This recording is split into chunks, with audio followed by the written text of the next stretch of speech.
Welcome to the 35th CALLERLAB Convention. Today is March 17th at 3:45 in the afternoon. I don't know if you care about that. My name is Barry Clasper. I'm your moderator for this session, which is entitled Dancers with Declining Abilities, a title that probably will take some explanation that we'll get into in just a moment. Our panelists are Pam Clasper, who is indeed related to me by marriage, and Roy Gata, who's handing out things at the back of the hall. This session is going to be quite informal in the sense that we're hoping to provoke some discussion, and Roy will be doing a presentation on one specific topic, but when we're through that,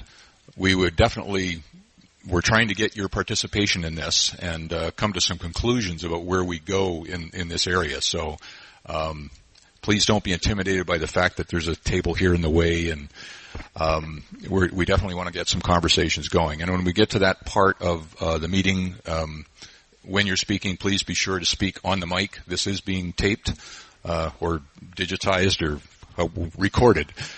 So we want to make sure that all your pithy comments are kept in our archives, preserved for posterity. That's what I'm looking for. Just to give you some history on how we got where we are now. Several years ago now, I forget exactly how many, Pam actually wrote at length on the back of the suggestion sheet that comes, the critique sheet that comes with one of the conventions. And this is proof that you do make a difference in what happens at convention by the comments that you pass on those critique sheets. And she described a situation that we had at home where we had one of our dancers that had danced with us for years diagnosed with Alzheimer's, and she continued to dance in our groups. And it was clear after a while that her capability to keep up with what the group was doing was eroding very rapidly. And so the question was, how do you cope with this? On the one hand, you want to support somebody that's been, a member of your dance family for a long time. On the other hand, the other people in their group didn't sign up to be therapists for somebody who's having some sort of a medical problem. So Pam wrote this up as something that might be useful as a topic. And as a result of that, it was scheduled 2 years ago as a birds of a feather. So we met and we described this little scenario, and it engendered quite a bit of discussion amongst the group. As I remember, there was about 20 people or so. And we were actually quite surprised by the nature of the discussion. Everybody that was in the room contributed. There was a lot of stories that came out, and generally people came out of the meeting feeling very that it had been a valuable experience, and it was sort of cathartic for them to be able to relate some of their stories. As a result of that meeting, we went ahead and we set up a discussion group on the web. We published an article in American Square Dance. I published a report back to the people that had been at that Birds of a Feather, and we were hoping to kind of get something going around that topic. Last year at the Denver Convention, Colorado Springs Convention, we had another Birds of a Feather. And at that Birds of a Feather, basically what I reported was nothing much happened in the intervening year. I guess the enthusiasm of the group waned, as it usually does when we go back into our own environments and we forget the excitement that's associated with being in a group like this where you're talking and kicking ideas around. But again, we had another, I think, fruitful and valuable discussion. It was an even bigger group. We had about 25 last year. And again, people seem to extract a lot of value out of having the conversation, but again, nothing much has happened in the intervening year. So this year, here we are as a full session around the same topic. And I'll tell you that my objective or agenda in this meeting is to try and come out with some sense of, do we go forward with something trying to take some sort of concrete, productive action in this area, or not.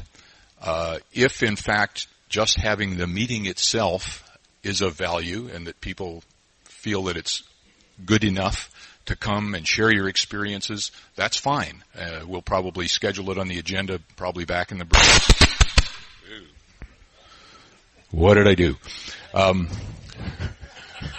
Shouldn't wave my arm over this way, obviously.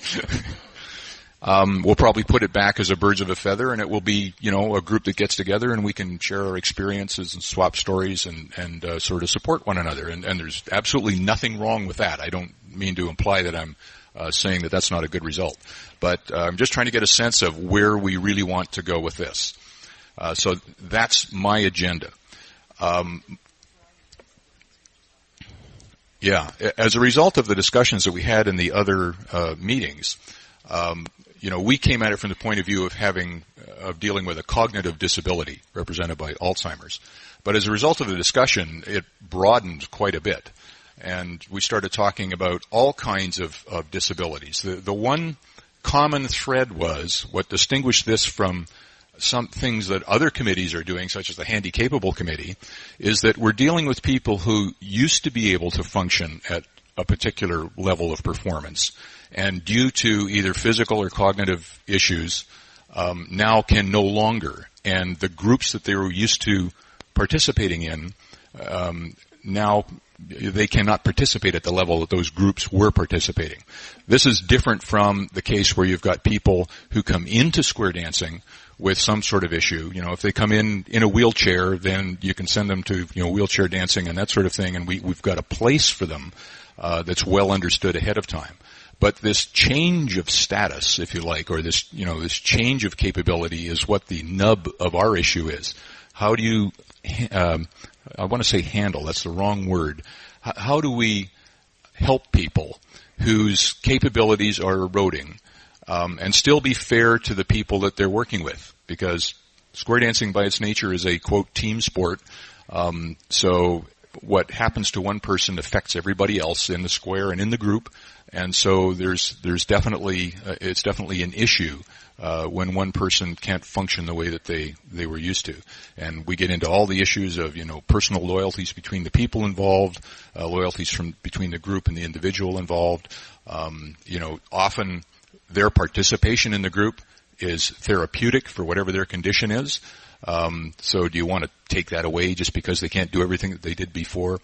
These are the kinds of things that we discussed in our groups before. And I did summarize all this in this report that I wrote. It's available on this discussion group on the web. I was going to pass around a sheet that had that URL on it, but I forgot. But you can get a hold of me at barry@clasper.ca. That's my email address, barry@clasper.ca. And just send me an email, and I'll send you all the information to point you at these other reports if you care to go down that road. Now, the kind of thing that I'm thinking of in terms of where we might go from here is the notion of, as a result of all these discussions, we collected some information. We didn't necessarily come up with a lot of, answers like, if you've got this problem, you do these three things, it goes away. But we did come up with some thoughts about how you might approach certain issues, how you might speak to the people involved, suggestions for, how they might be able to do something else, or how the caller might be able to adjust what they're doing to accommodate the person with the problem without necessarily inconveniencing other people in the group. All of these kinds of things came out, but we don't have them collected anywhere.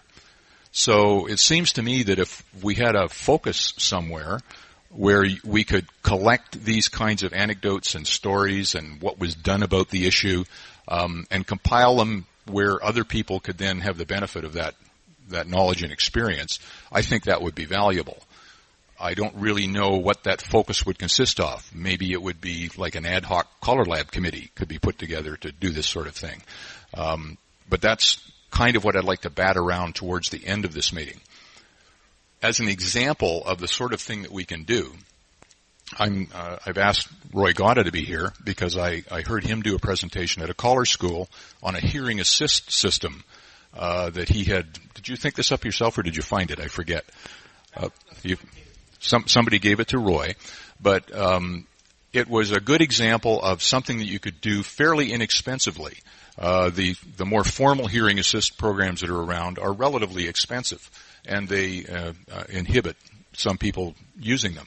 And so Roy has now done quite a bit of research in this area, and he's collected some information about how we can help people that have hearing problems. And let's face it, we're going to be coping with that problem on an increasing basis as we move forward for quite some time, until we start getting some of the kids like Justin, to be more prominent in our activity. We're going to have to deal with hearing challenges quite a bit.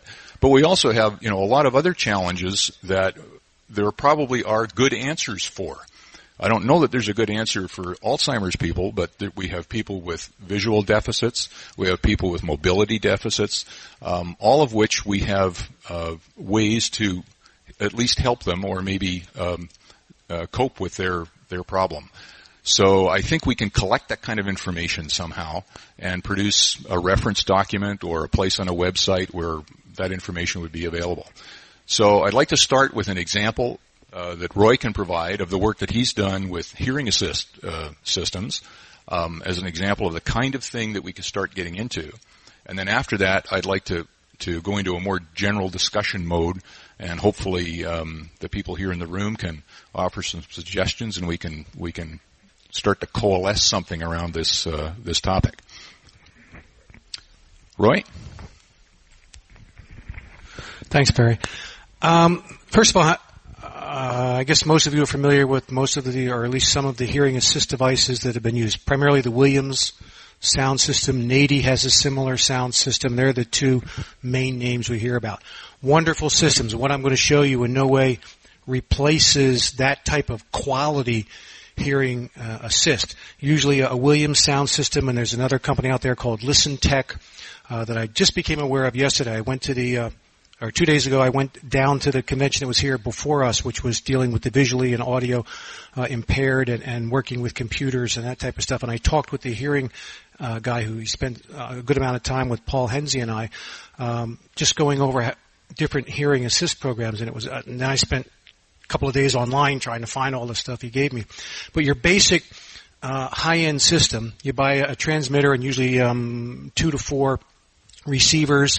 It ends up costing you anywhere from $500 to $100, $800, maybe $1,000 for some narrow band type of systems. Most of what we buy is called wideband, and there's usually and it turns out that in the wideband, like the Williams, the Nady, all of those, it turns out the frequencies are standardized. If they say channel A on a Williams system, it's the same on a Nady system or a Listen Tech system. Those frequencies are the same. Now they're all in the 72 to 76 megahertz range. And may or may not mean anything to some of you, but FM radio starts at 87 megahertz, and the FCC prohibits anything below that. Or they start at 88, but whatever. So you won't get radio interference from these high-end things. That's one of their main selling points. But once again, and if a club or a caller buys a transmitter, you can just tell your dancers you can buy one of the receivers for about $125. Actually, they're on sale at one of the companies right now for $65, but it's usually around $100 to $140. And that's great, but there are, let's face it, plenty of dancers and callers out there who can't afford $800 for a sound system that might be used by 4 people over the course of the whole year. But we don't want to lose those 4 people. Now, a local caller in our area, Gardner Patton, let me switch microphones here.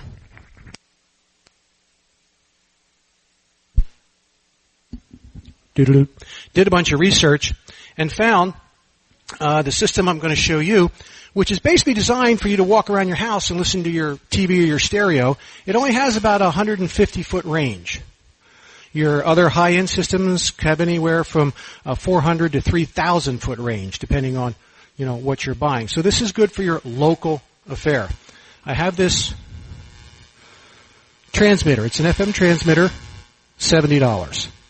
And where I got it and all that, it's in the handout. It's Crane Electronics. You can go to your website, buy it directly from them. And then I went to Walmart and bought a $30 Sony FM radio with no speakers. You have to have headphones or an earbud or something with it. All right? And I'm not hesitant to use the brand name Sony because we have found, we did some experimenting in New Jersey, it's pretty much for the price, your best FM radio receiver. Oh, is it FM radio? Receiver, so that we tended to have the least amount of problems with it. And all we do is I have the transmitter plugged into the amplifier into one of the sound outlets. Right now it's into a speaker outlet. And you tune it to a frequency. You tune the radio to the same frequency. You just tell your dancers, hey, we're using this frequency in this particular hall. And there's websites which will tell you in any given city or area, any zip code, which are the best frequencies to use. You look for one that's not being used. Now, you go to someplace, one of the big drawbacks for a system like this are places like Los Angeles. Because usually you go and you look for the best frequencies and it'll say unused, best, good, poor, really poor. I forget what's after poor, but there's one more. LA starts with poor. There are no unused frequencies. So I found one that's not bad. And what we do is we now have quite a few dancers in New Jersey. They've just gone and bought the little radio because they know that their caller or queuer has the transmitter. And it's certainly not the quality of a Williams or a Listen Tech or a Nady sound system. But like I said, this system, the transmitter and what I'm holding in my hands, the entire thing, $100. And of course, some people don't like headsets which come with the radio. Okay, you could spend $6.95 and get an earbud thing. And Betsy and I, we keep 2 radios and the transmitter. So we spent $130. But it's there. Now, is there a couple people that would like to try this? Come on, 2 people. Come on up.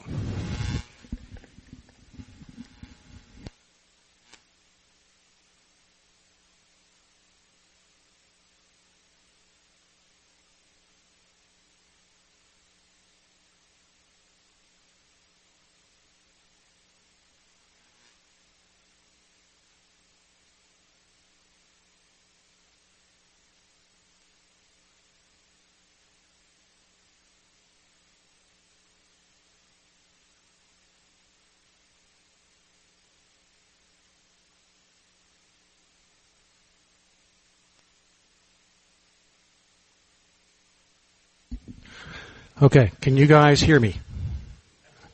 In the headphones. Lori, you got me? Okay, so I'm talking to them, they can hear me, big deal. So can you, right? Okay, Barry. Now I want you guys with the headphones to stand up. Okay, come on, stand up. Walk towards the front of the room. Okay? Are they coming, Barry? Come on, walk to the front of the room and go to the other side. Each of you go to one side of the hall. That'll work. Now, none of you heard those. Put the back in. None of you heard those commands, right?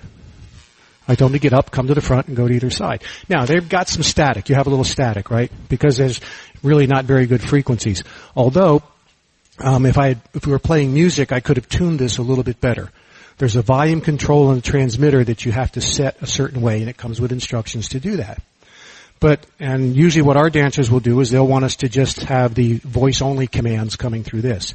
The music they'll get as background noise, and they get their voice commands. And the system, like I said, $100. It's all there in the handout.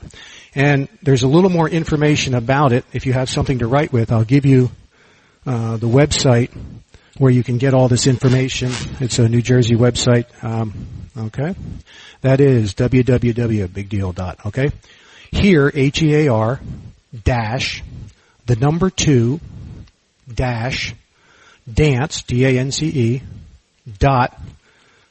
.com, backslash, /.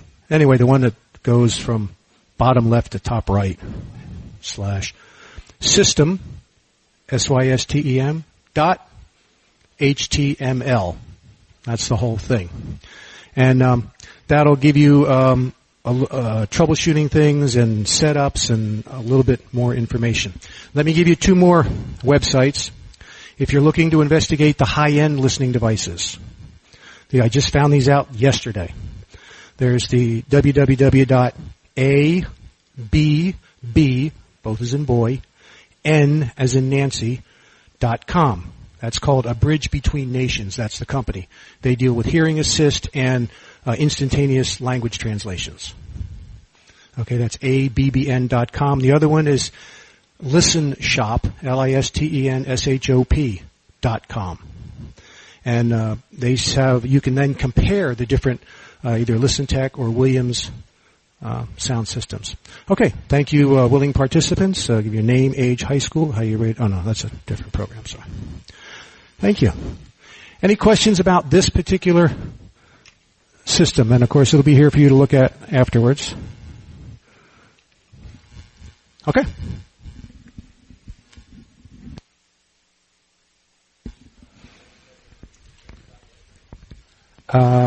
Good. Yeah. Could you put the question on the mic, and I'll give this one to Roy. Paul Hensey, Tennessee. Did you bring your card that Peter gave us on that, his information also? No, I did not. The gentleman we talked to yesterday, who doesn't really sell these products, what he does, though, is if you're planning like a major festival or convention, he'll come and do a hearing assist setup for you, of course, for a fee. Anybody that would like that information, contact me, and I would be happy to give you that. My email address is Barry it's Roy Gatta at optonline.net. And I'll provide you that information for if you're running a major festival or convention and you're looking to set up a hearing assist throughout the facility. You can set it up so that each hall would be on a different channel, but everybody would still have the same, receivers and stuff. Lori? Lori Tucker from the Bay Area. Just a comment on the FM channel you use. If any of you use a little FM transmitter in your car to play your iPod through your FM radio, you've probably looked for that particular clear channel, and that's what I think Roy's talking about here, yeah.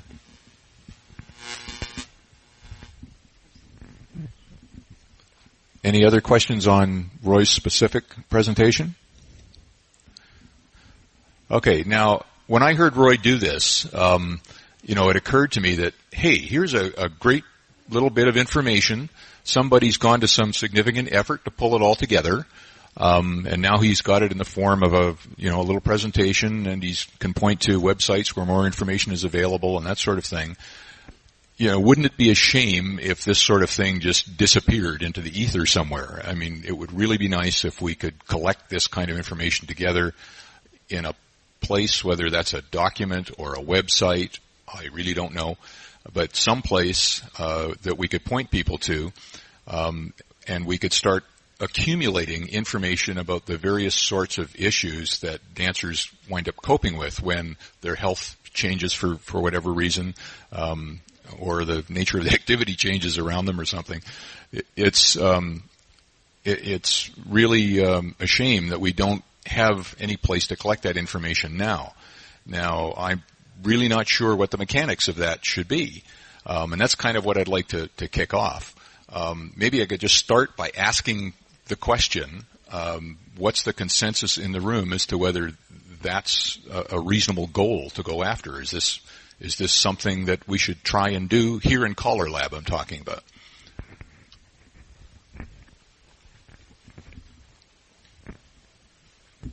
Michelle McCarty from New Jersey.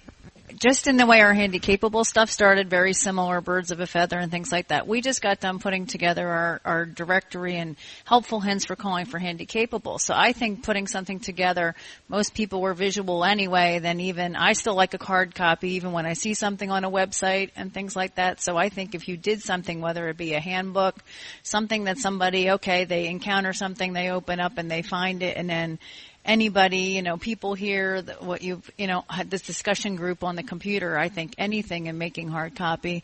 And the home office has been very willing to either send it out. Some of our stuff, they've actually made the link on the net. So I think definitely doing it through CALLERLAB, I think would definitely be a valuable resource. Thanks, Michelle.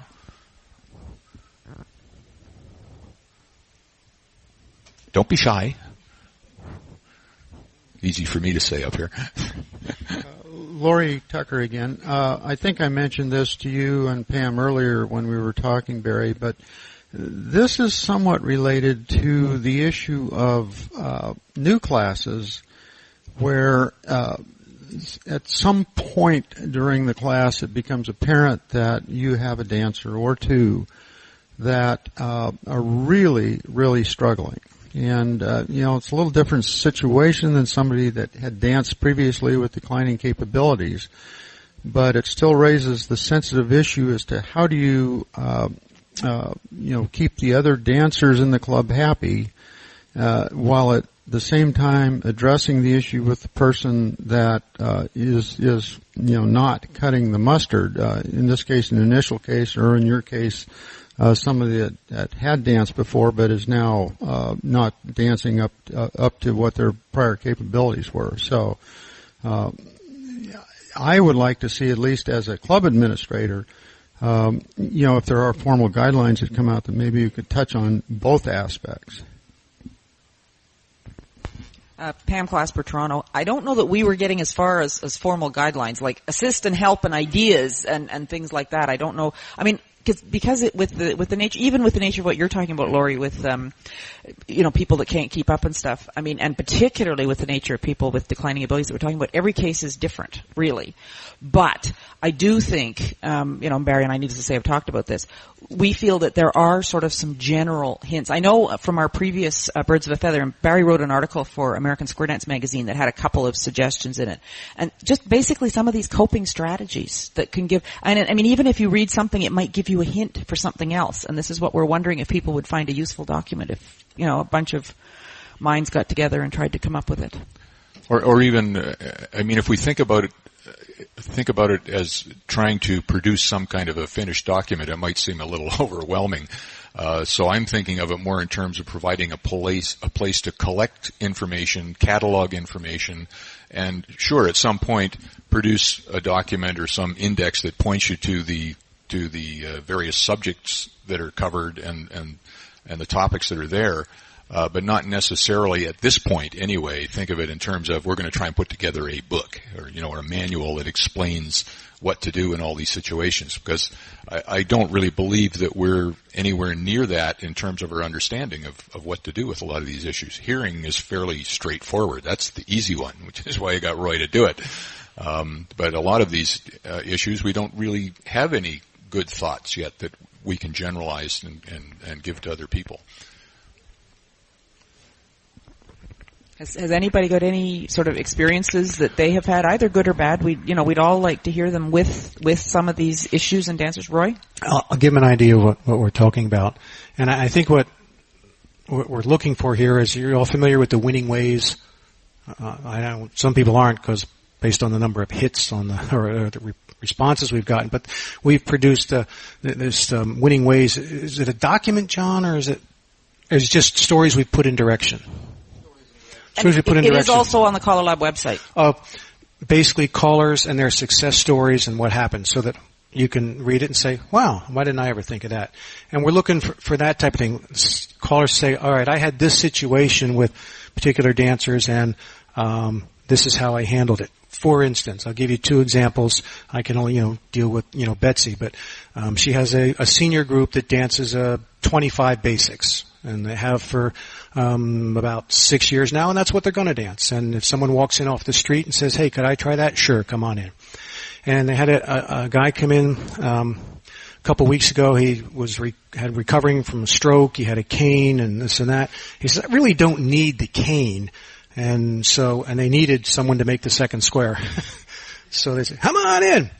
And of course, Betsy's going, okay. Never called a do-sa-do. Never called anything that he had to back up with.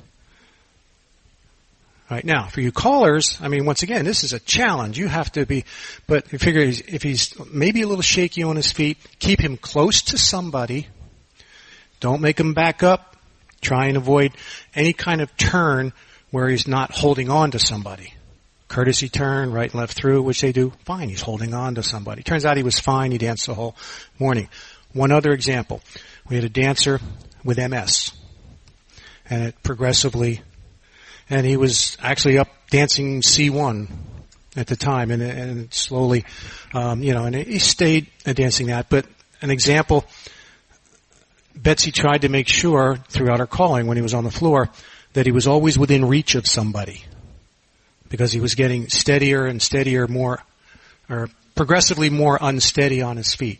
And he knew it, and he knew his dancing time was pretty close to being over, but the club wouldn't let him quit. So, but for an example, and I can use one figure, the only one I can remember, load the boat. He was never on the outside. He couldn't have done it. Well, he could if he would have tried, and he probably would have made it, but it just would have been too scary for Betsy. So she just made sure during her choreography, if she wanted to do a load the boat, he was always on the inside. These are the type of things I think a lot of people would be interested in knowing about, because we're all going to encounter those situations. We've had several blind, completely, legally, not just legally, but completely blind people come through our classes. And I can't give you examples of how that was handled, but I'm sure Betsy would, probably contribute something along that way too. And we're looking for those type of stories. And of course, we're not going to get them all here now, but the question is it a worthwhile pursuit? Is it something people would think that would have a value? My feeling is, to the entire membership, no. But if we help, a few dancers, prolong their dancing career, there's no downside to it. John Marshall from Virginia. A couple of things. Roy's comment about the rest of the membership, maybe not. My response to that is eventually they will be looking at that. We are all going to be looking at that with our groups that we have currently, and if we're lucky enough to be healthy enough long enough, then we'll be looking at it for even newer people coming in. And I don't think we should exclude new people coming in because they have any disability if we can help it. The idea that came to my mind when you're talking about winning ways in this vein, which we could do on the website, for example, as its own little pocket, for want of a better word. We should go back to our overseas dancer caller groups, rather, that are here. Any number of them are here, and our vice chairman of overseas committees, and talk to them about winning ways they may have to offer. We're talking about different cultures here. They may approach things differently than we've even thought about. And so this might be a source for us as a committee to go to and ask them for input as well. And I think it might prove interesting. We may get some really good surprises.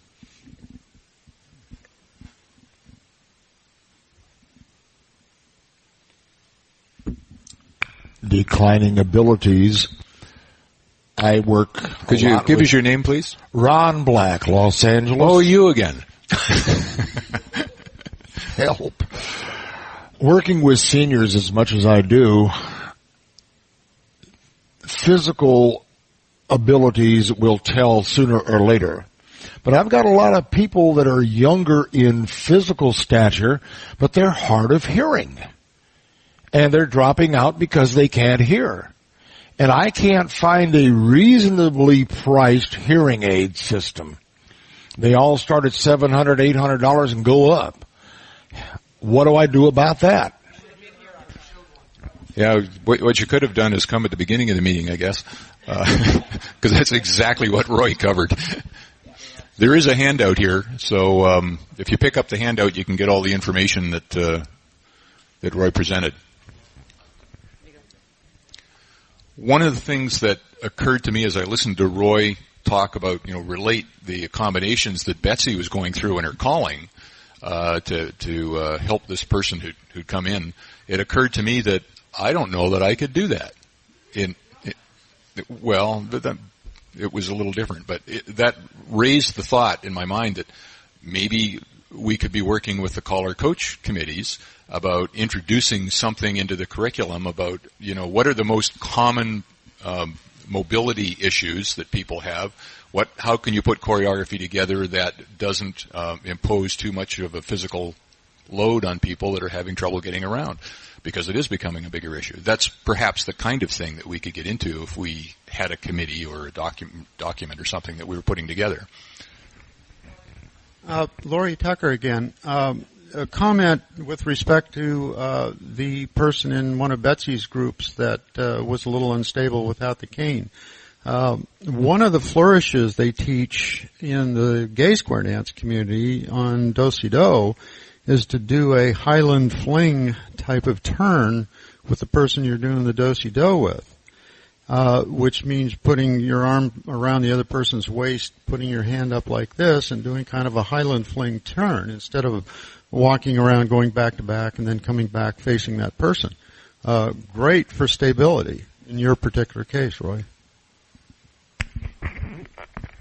Absolutely. And once again, it's just different ways of handling that. I heard Alzheimer's mentioned earlier. When we talk about declining abilities, it's not always physical.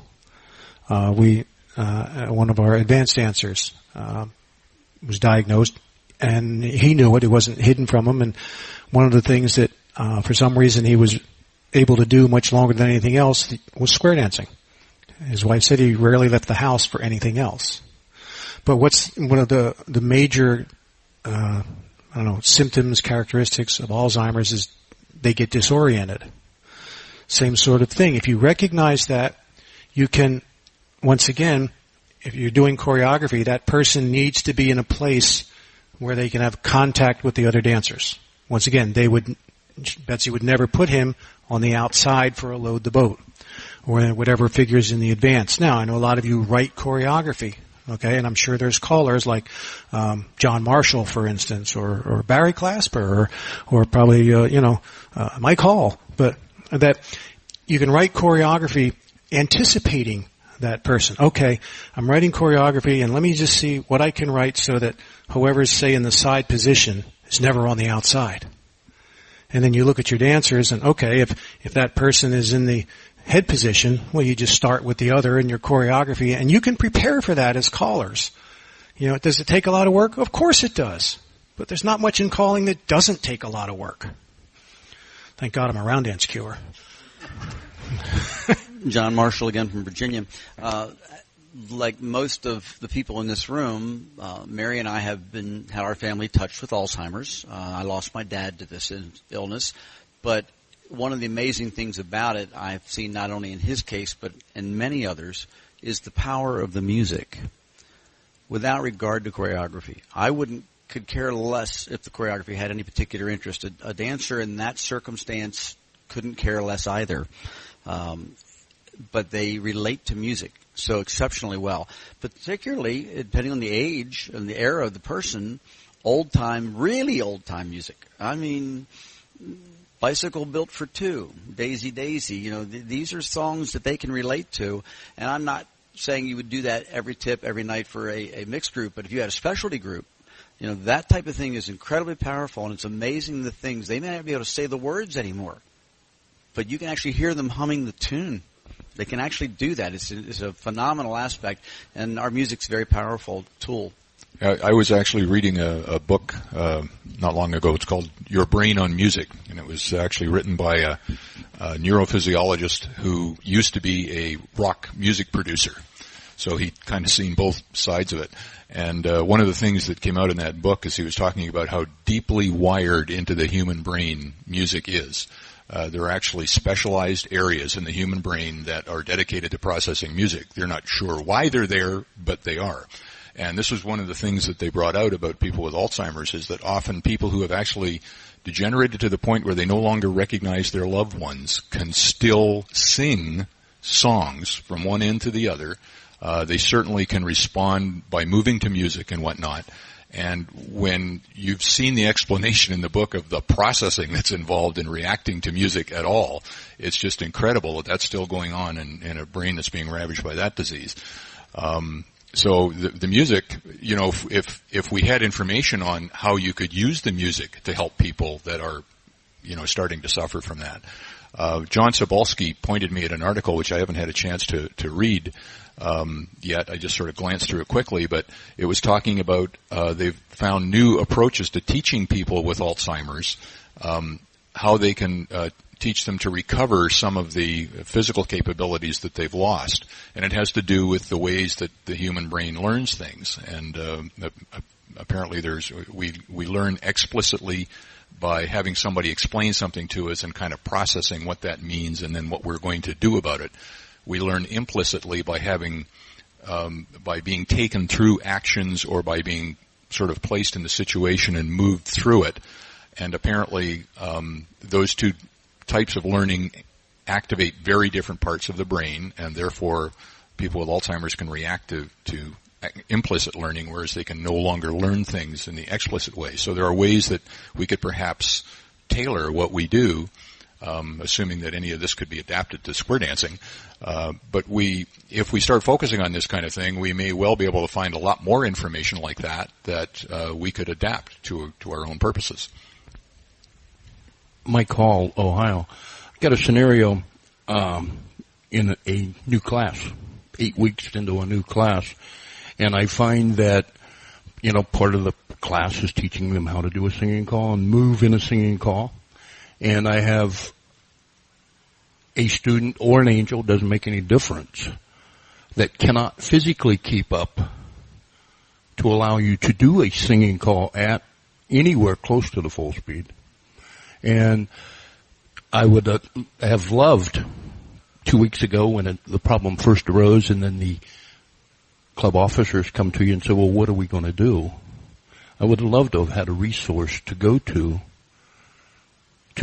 at least say, here's some of the things we can try.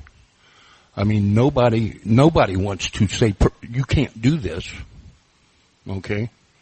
I know that for the patter calls, he can keep up fine for the patter calls, because I can wait on him just a little bit. But for the singing calls, it's not fair to the other new dancers, because I can't give them a full taste of what. So what can we do other than telling him, you can't do this, which none of us want to do that. So if we had a resource that I could go to and say, here's some printouts of what other people have. Mike's got a answer.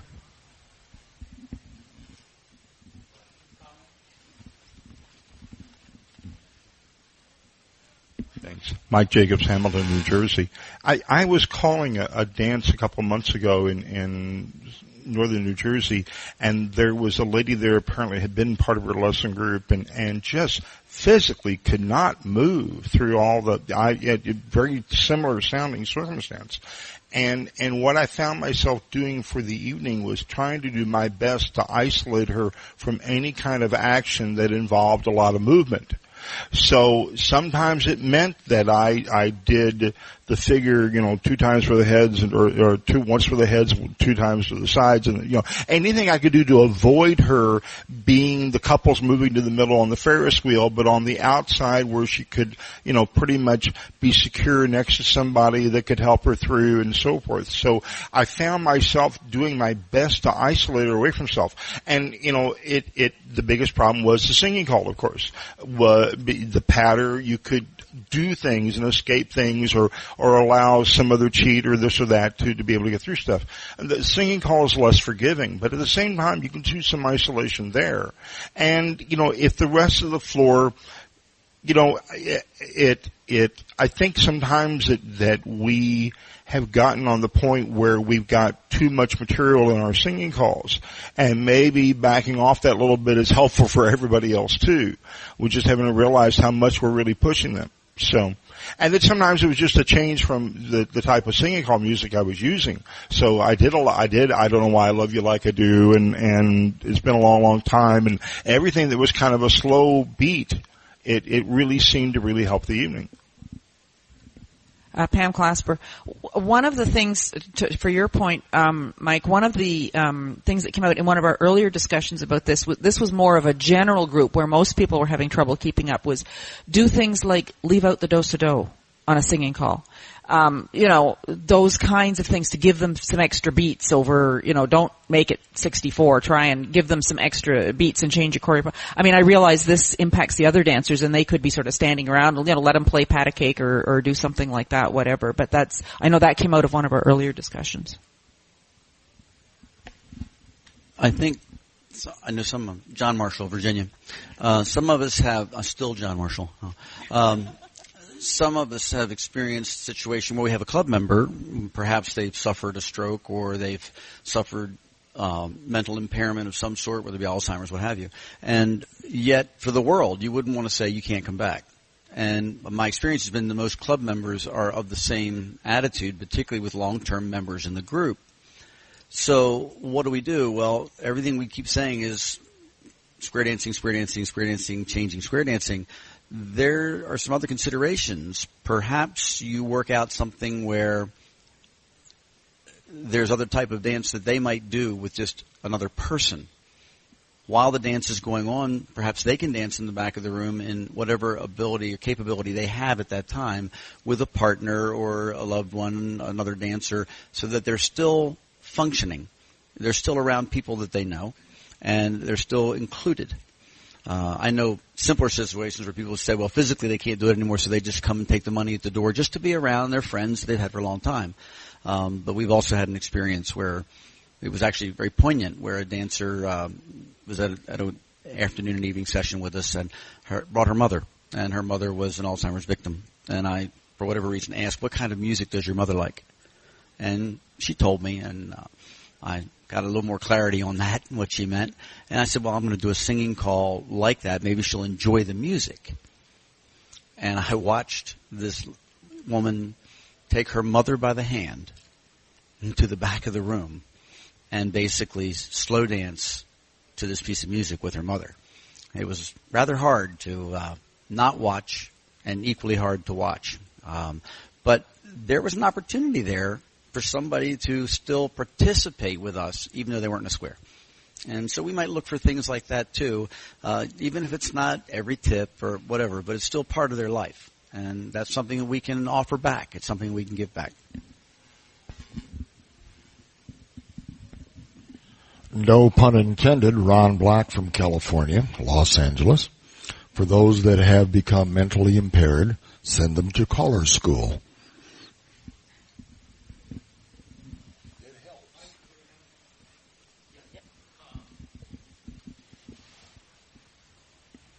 I guess it's my call again. I guess I was trying to answer the three of your question. Is there a need for this?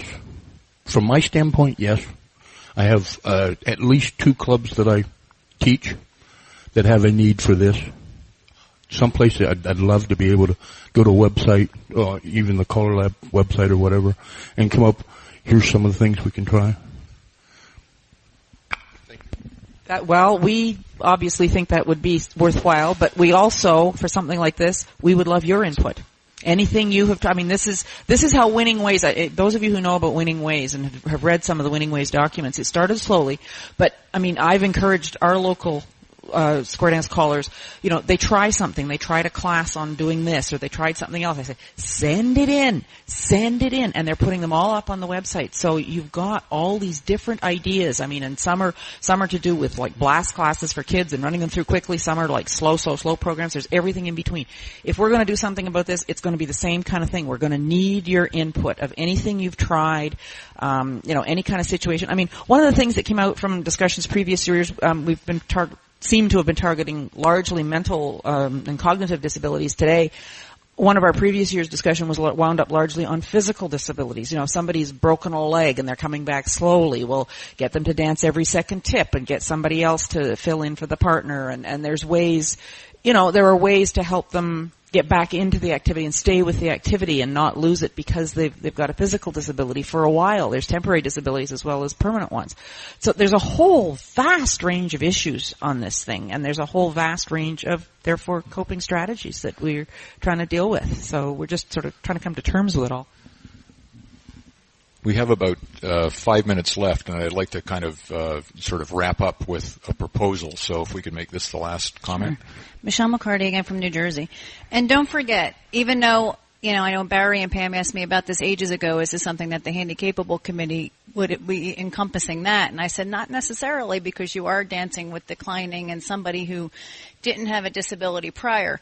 But don't forget to use the resources that the Handy-Capable Committee has. Like right now we've got the helpful hint. Some of these things like what do you do, but think some of those conditions are already out there. So don't forget to use that resource, because there's no need to reinvent the wheel either. So just don't forget that resource is out there explaining and some helpful hints for what to do in some different situations. Thanks, so Michelle. The sense that I've gotten from listening to this discussion is that there is a consensus, I think, that it would be valuable to have some focus. What I threw out there earlier was the notion of having, for instance, something like an ad hoc committee that put together a mechanism for gathering this stuff with the idea that we, collect over time, collect material until we felt we had enough to be worth publishing, and then perhaps we put it in, ways and means, or and we could point to things that are already published from Handy-Capable and other groups that may have material. If there were to be such an ad hoc committee, I'll call it an ad hoc committee now just to give it a name, who'd be interested in being on it? Mike? So you got one volunteer.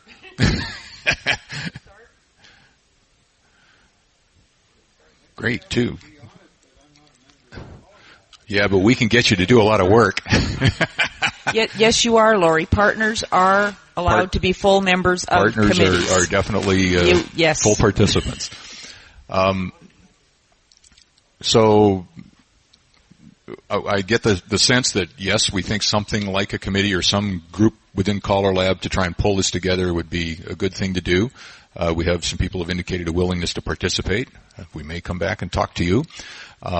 But it sounds like we should probably approach the board with the idea that some sort of mechanism be put together. Right, Mike? Sounds like a good idea. And so we'll probably be publishing in the, I guess the directions from this convention would be too soon. They wouldn't have a chance to decide what kind of thing they're going to put together. So I guess probably we'd be presenting the results of this at the next EC meeting, right? And then they'd go from there?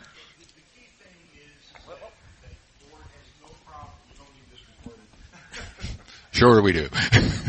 The board has no problem creating a committee that'll work. It's committees that don't work that we have problems with. So if you're willing to put forth the effort, I can assure you we'll find a place for that effort to be published.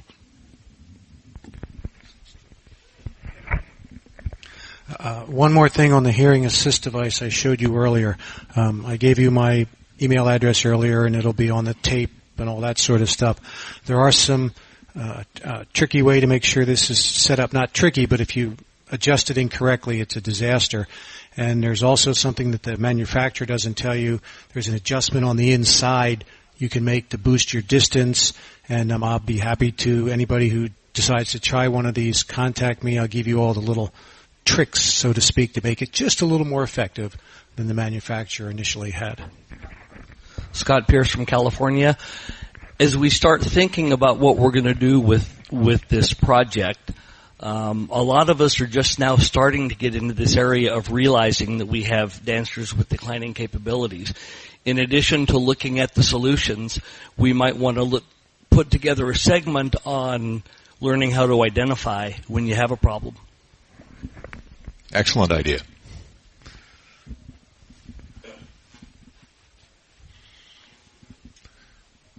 So are there any other comments? We're just about at the end of the time, but we do have a minute or so left. Okay. With that, I'd like to thank Pam and Roy for participating as panelists. I'd like to thank all of you for coming and participating in the audience and helping us move forward with this. And so hopefully you'll be hearing more about where CALLERLAB is going to go officially with this. And those of you who held up your hand will probably be coming and talking to you once we've sorted out exactly what we'll ask this committee to try and do. Thank you very much, and have a good evening.